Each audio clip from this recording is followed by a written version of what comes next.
pessoal, vamos dar início a mais um podcast Mulheres Iluminadas. Hoje estamos com um assunto bem complexo, porém extremamente importante.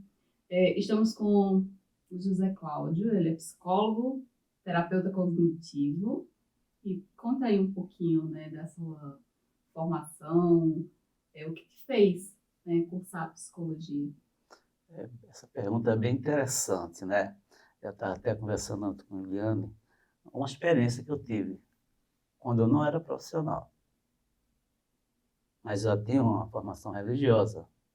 E me chegou uma vizinha para socorrer uma outra vizinha que estava depressiva e jogada no chão. Eu, como bom cristão, me predispus a ir lá. Lá chegando, realmente, a jovem estava literalmente no chão. Quando ela me viu, ela se recompôs, sentou, foi logo dizendo para mim assim: é que eu amei demais. Jovem, amor liberta, amor constrói. Pode ter sido outra coisa. E como religioso, eu usei as palavras que eu sabia e ela ficou confortável. Eu me retirei da casa dela, fiquei na casa da minha irmã, perto, uns 100 metros de distância. Não passou meia hora, não. A jovem passou por nós, tomada banho, trocada de roupa, nos trinques. Eu fiquei vaidoso, disse, olha, a conversa surgiu efeito, né? E contei em várias palestras. 15 dias depois ela se matou. Nossa. É uma experiência e tanto, né?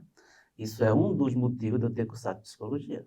Então, por isso que hoje a gente está aqui, está falando sobre a ciência da suicidologia, né? Que esse é o assunto, é o tema que será abordado hoje. Suicidologia é uma área da psicologia que estuda os comportamentos autodestrutivos. Não só o comportamento, como também sua causa, a sua prevenção e a sua pós-venção. Nesse exemplo que o senhor deu, em relação também até à sua formação, nesse caso da jovem, né, que o senhor foi e falou como cristão, se enquadra a psicoteologia? Seria muito importante. Porque eu fui com o que eu tinha. Eu fui com a minha religiosidade. Mas eu não sabia avaliar risco, eu não tinha técnicas. Com certeza poderia ter tido outro desfecho. Mas o suicídio ele pode ser evitado? A resposta mais completa é sim e não. De 10 pessoas que se matam, 9 poderiam ser evitadas. E quando eu me tornei profissional e fiquei sabendo disso, olha, quase que eu enlouqueço de tanto trabalhar. Eu estava andando zen. Por quê? Eu não poderia saber, ó, em tal lugar tem uma pessoa tentando. Eu ia lá. Distante eu ia, nunca me di esforços. Mas só que depois fica com sobrecarga. Por que eu fazia isso? Porque eu achava que a responsabilidade era do psicólogo. No máximo do psiquiatra e do médico. Só que não. Então, nós não somos responsáveis pela vida do outro. Nós somos responsáveis para dar o nosso melhor. A nossa função é de meio, não é de fim. Nós não podemos garantir a vida do outro. Eu já tive 2 experiências com pessoas próximas que tentaram suicídio, né? O que será que leva essas pessoas? É multifatorial. São vários fatores. Tem fatores que são precipitantes. Por exemplo, relacionamento difícil, termo de relacionamento, separações, abusos. As pessoas ficam vulneráveis. Tem outros fatores, como, por exemplo, transtornos, uso de substância, depressão, bipolaridade, transtorno de personalidade, por exemplo, borderline. São fatores que realmente... Outros fatores, tem pessoas que pensam em suicídio e se assustam, ego distante. Tem pessoas que pensam em suicídio e gostam da ideia. Elas dizem assim, eu já sei o que fazer, eu vou me matar. Sabe o que acontece? Ela tem uma melhora, a família relaxa e ela vai e faz. Porque não curou também o emocional, né? A vida Está vulnerável ainda, né? É por isso que nós não podemos garantir a vida do outro. Eu tive uma experiência depois de profissional, agora há pouco. Uma jovem que queria se jogar da ponte, pela obra da natureza, Ia passando uma ambulância, nos levaram para o hospital. Chega lá, chama um psicólogo, trabalha no hospital também. Eu digo, dá para levar para minha sala, porque você é mais reservado. Eu passei 1 hora conversando com essa jovem. Ela disse assim, mas eu tenho direito, eu tenho livre-arbítrio, eu quero me matar. Olha, minha função não é dizer que você não se mate. Deixa eu lhe esclarecer. Aí depois você deixou ir, vai. Eu lhe esclarecendo, a vida é sua. Aí fiz meu trabalho como profissional, acalmei a pessoa, porque nós sabemos que a pessoa que quer se matar, ela não quer se matar. Ela quer resolver um problema. Ela quer resolver um problema, ela quer matar uma dor, um desespero, um Achando que sofrimento. resolve, né? É uma dor insuportável. É por isso que eu digo, diante de pessoas que nós não podemos mais dizer que é suicida, pessoas tentantes, maior respeito. Como se pode mudar esse quadro assim de suicídio? Vê bem, eu posso te explicar isso de várias maneiras. Antes de falar da explicação, nós hoje estamos falando de um dos temas que é um dos maiores tabus da humanidade. Um é sexo e outro é morte. Sexo quase todo mundo faz. Não é vida, né? Morte todo mundo vai. É Né? verdade. Então, o que fazer? Olha, lembra do que é suicidologia? Então, visa comportamento, visa causa e visa prevenção e pós-venção. Qual é a maior causa de suicídio? Transtornos mentais. E é subnotificado, 96,8. É mais alto ainda. E a segunda causa, tentativas anteriores. Aí, avaliando o risco, a gente vai ver o que pode se fazer. E tem muito que se fazer. É uma doença? Não diria que seja uma doença, mas tem fatores como transtornos. É genético? Não é genético, não. Mas a família que tem histórico de suicídio, a pessoa fica vulnerável. É do grupo de risco. Eu tenho uma curiosidade. Às vezes eu estou lendo, né? Eu li um pouco sobre isso e também dentro da própria espiritualidade, eu tenho essa curiosidade de saber. A pessoa que suicida é aquele que chega, dá um tiro na cabeça, que toma um remédio ou que se enforca. Só é suicídio esses tipos de pessoas? Não, tem outros tipos de suicídio, né? E tem pessoas que também não entendem e não compreendem, acham que suicídio é só isso, né? Na verdade, o suicídio, do meu ponto de vista, né? Eu não sou profissional da área, mas cada pessoa que tenta manipular o andor com subterfúgio é um tipo de suicídio. Existem pessoas que se afundam em drogas, se afundam em bebidas, se afundam em qualquer subterfúgio, como uma fuga da solução do problema. E muitas vezes isso vem de forma familiar, né? Já vem do histórico familiar isso.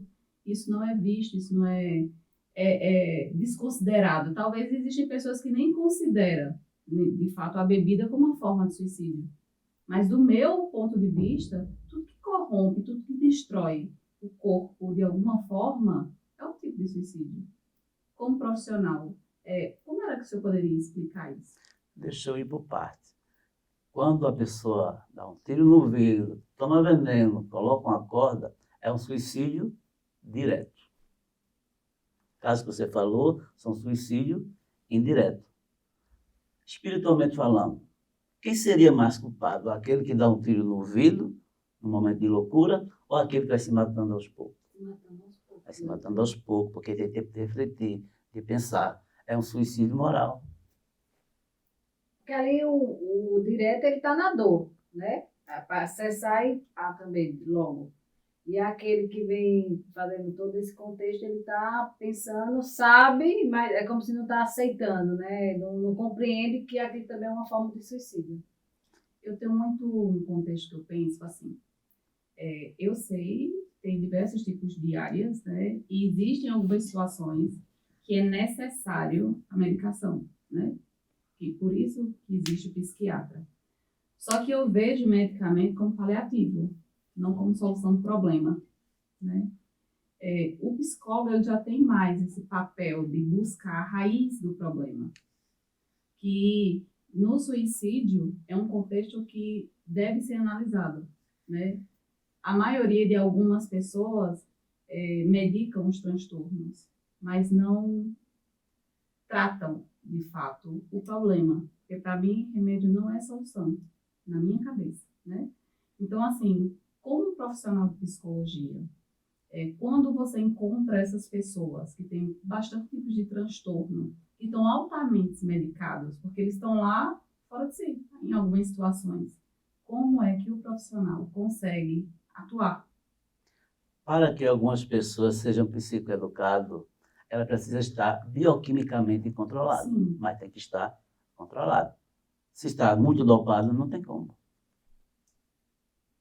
mas como a psicologia consegue pesar isso junto com os outros profissionais? Vamos lá, vamos por risco. Risco leve.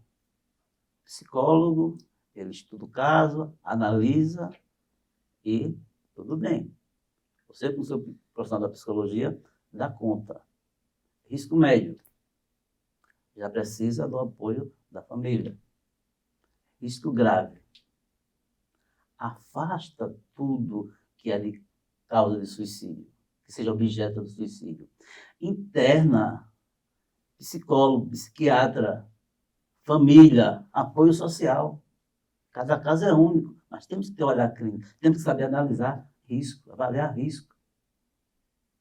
Cada caso é único. Entende? Por isso que nós não somos responsáveis pela vida do outro. Não podemos garantir. A gente não é, de certa forma, a gente não é responsável, mas é parte dela, né? Porque, digamos, se tem uma pessoa que está num momento de dor, com muita dor, né? Sem sã consciência, né? Porque, digamos, a pessoa que vai tratar sobre suicídio, ela está com uma dor muito grande a ser sanada. Deixa eu te dar o passo a passo do suicídio. Vê bem, sempre digo, maior respeito com o paciente tentante. Por quê? Como você disse, é alguém que está em grande sofrimento, psíquico ou físico. Ó, segundo, ela pensa que esse sofrimento é eterno. E não tem saída, né? E não tem saída. Né? Se é eterno, não tem saída. Sofrimento que não passa quando não é tratado. Qual é o nosso compromisso dentro da dor alheia? Eliminar. Mas tem sofrimento que é crônico. Não dá para eliminar. Amenizar. E quando não dá para amenizar? Precisamos dar um significado nessa dor. Viktor Frankl, ele é o pai da logoterapia. Ele sobreviveu a 4 campos de concentrações. Mataram o pai dele, mãe, irmão, esposa, filhos. E ele, para não se matar, ou muitos se mataram, ele se conectou a uma planta. Se eu me matar, ela também vai morrer. Quem vai colocar água nessa plantinha? E não se matou. Então, primeiro passo, está em grande sofrimento. Segundo, está sem esperança. Terceiro, está desconectado de tudo e de todos, de Deus, da natureza, das pessoas e dos animais. Só está conectado na própria dor ali. Na própria dor, que para ele é insuportável. Aí qual é a função do profissional de psicologia? Até o terceiro passo ele tem que agir, que é na desconexão. Tem que conectar essa pessoa a alguém ou alguma coisa, nem que seja o próprio profissional. Porque o quarto passo é o mais fácil. Qual é o quarto passo? É o objeto de suicídio. Tem em todo canto, até dentro dos hospitais. Mas é alguém que merece todo o nosso respeito. Digamos, vocês usam como se fosse um subterfúgio para ele, se apegar a algum objeto, a alguém, para que ele sobreviva? Principalmente, se a pessoa está conectada. Pronto, o caso do Vitor Franco, se conectou a uma planta, não se matou. Depois, ele se conectou às pessoas. Gente, vamos ser mais resilientes, vamos suportar mais um pouquinho. Quem sabe a guerra acaba e nós sobrevivemos. A guerra acabou, ele sobreviveu, conectou-se a Deus e tornou-se o pai da logoterapia. A terapia que é baseada no sentido da vida. Tem que dar um sentido, tem que dar um significado, tem que ter uma conexão. Não desista dos seus sonhos. Mas isso é fato, né? A gente questiona Tem um assim... objetivo, né? Um direcionamento. A gente questiona assim porque já existem diversas situações, né? Eu já vi algumas reportagens, vi até mesmo a menina que ela fala sobre a experiência que ela teve no leito de hospital, né? Com a espiritualidade, que ela está deitada na maca, ela tinha tentado suicídio, ela estava deitada na maca. E aí ela presencia um médico, né? E aí, na verdade, não era o médico. Ela foi e disse... Era o médico. Era O médico dos médicos. Né? Aí ela vira para a enfermeira e faz: quem é o nome daquele médico que esteve aqui dentro da sala comigo? Ela disse: não entrou ninguém aqui. Entrou, que ele falou comigo. Ela disse: não entrou ninguém. Então, assim, no momento, né, que ela fala com ele diz assim: olha, a nossa vida sempre vai ter altos e baixos, né? Senão a O nome gente disso é vida. para, né? Que aí ele Ele fala deu exatamente sobre as batidas do coração, agora, né? E aí, então, e é exatamente isso, né? A gente deixar como lição, né? E como uma fala para todas as pessoas que estão assistindo, é que na vida da gente sempre vai ter altos e baixos, né? Só que a gente, em primeiro lugar, a gente precisa estar conectado com a fonte de vida, né? Que a nossa maior fonte de vida é Deus. Quando a gente está conectado com Ele, todas as outras coisas a gente consegue superar. Então, Deus usa e capacita diversos profissionais, né? Tanto psicólogo como psiquiatra, até mesmo alguns amigos, né, que a gente constrói na caminhada. Mas é isso, há sempre uma esperança. É porque tudo começa, eu acredito assim, na espiritualidade. Se você não está bem ligado a Deus, né, e sua espiritualidade não flui, não está bem, você não tem aquela conexão, nada ao seu redor vai estar bem, né? Seja na sua profissão, seja na sua família, seja com seus amigos. Eu acho que tudo em nossa vida começa na espiritualidade.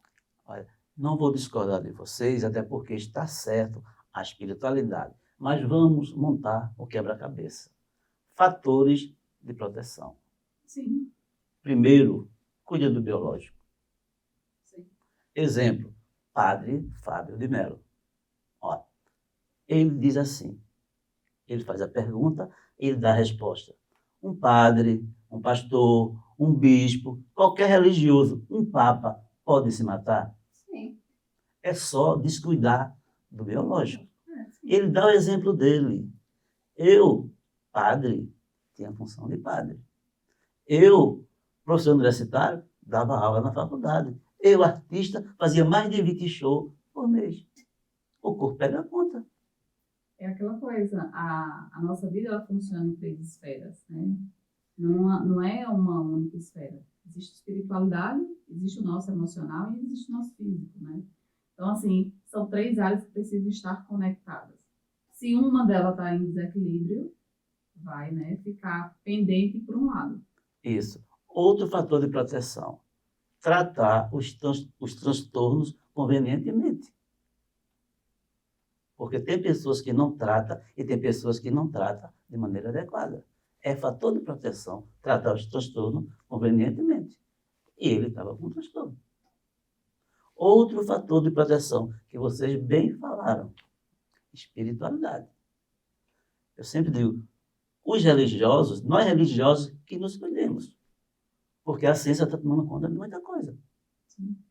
Eu perguntei à Associação Brasileira de Psiquiatria, em uma live, ao vivo.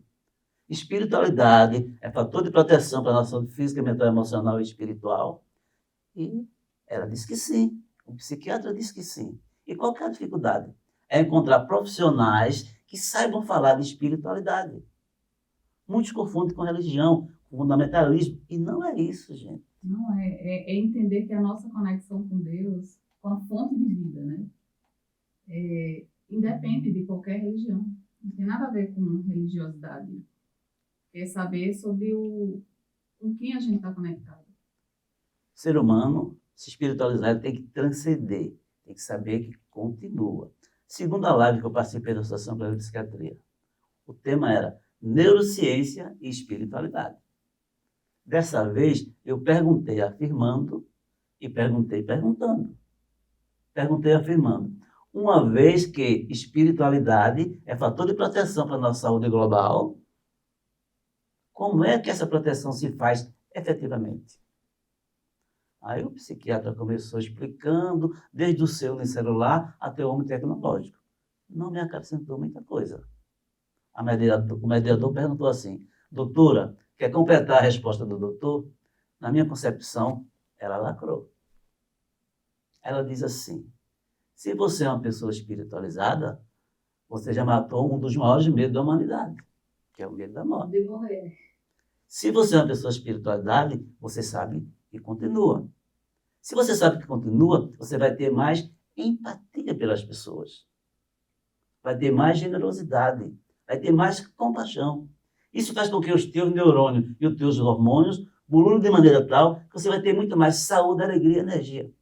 Na minha concepção, lacrou. Espiritualidade é fator de proteção.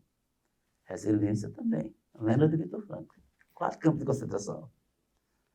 Mas é isso aí. Qual uma frase ou até mesmo ensinamento que você poderia deixar para todas as pessoas sobre a ciência da suicidologia? Suicidologia, essa ciência que começou com a psicologia, ela hoje tem muitas vias, né? Tem a psiquiatria, tem a sociologia, enfim.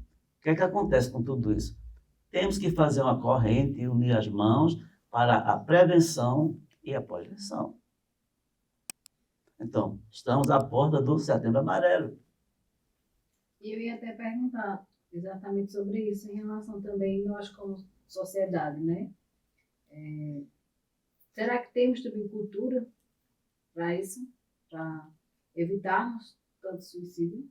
Nós, como eu disse anteriormente, temos o dever de dar o nosso melhor. Porque é função de todos. Mas lembra, é de meio, não é de fim. Mas voltando em relação à cultura também. A gente até estava conversando antes, né? Nossa cultura ainda é muito pouca para a prevenção desse fator, né? Nossa cultura, o exemplo que se pode dar tem jogo no Flamengo, as pessoas, o que é que vai acontecer? Eu sempre digo, Muitas olha, pessoas. nós precisamos criar uma cultura de saúde mental. Como você está dizendo. Domingo, como é que fica o Maracanã? Cheio. Por quê? Porque tem a cultura. Tem a cultura de futebol. Carnaval, Sapucaí, como é que fica? Por quê? Porque é uma cultura. Tem uma cultura de carnaval. Saúde mental, chama as pessoas para tu ver quantas que vão. Não vai lutar, não vai lotar nenhuma quadra, não é? Então, precisamos criar essa cultura de saúde mental. Quem cuida da mente? Cuida da vida, né? Embora eu acho que mais ou menos tem uns 2 anos, 3 anos, pelo menos que eu venho acompanhando o crescimento, né, de profissionais relacionados à inteligência emocional. Isso é um contexto também que ajuda muito, né? Trazer a consciência a essas pessoas, né, que elas precisam aprender a se conectar com essas 3 esferas. Então, o conhecimento é algo que é libertador. Então, o que cabe é aos profissionais que realmente são da área fazer com que esse assunto chegue de uma forma mais exponencial, chegue para diversas pessoas. De certo modo, já é um ponto, né? Não vai solucionar, mas aí já vai chegar a muito mais pessoas que precisam, de fato. Eu te entendo a tua fala, mas eu digo que o negócio é muito mais amplo. Não é só dos profissionais. Vocês estão contribuindo muito com esse evento. É função de todo ser humano, de todas as profissões. Por isso convidamos para tratar sobre esse assunto que é tão importante. E sempre usamos, né? Que o conhecimento é o libertador e somos uma corrente do bem, porque só também não conseguimos nada. Nós temos esse dilema também aqui. Eu sempre coloco a questão da psicoteologia, não é? Por que psicoteologia? Porque os religiosos, eles têm transtornos. Os religiosos têm relacionamento difícil. Os religiosos foram abusados. Os religiosos têm desregulação nas emoções. Sim. Trabalho espiritual e esquece também o emocional. E é um fator importante. Preponderante, né? Porque, na verdade, é uma função, né? Muitas pessoas acham que aquela pessoa, só porque está à frente de uma igreja, à frente de qualquer denominação, de algum ministério, deixa de ser ser humano. Algumas pessoas visualizam dessa forma, né? E não entendem que ela é um ser humano, que está buscando a evolução também, crescer, evoluir, ajudar outras pessoas, mas que também tem feridas a serem tratadas. e estão esquecidos que a ciência também é de Deus. Exato. É outra ferramenta, né?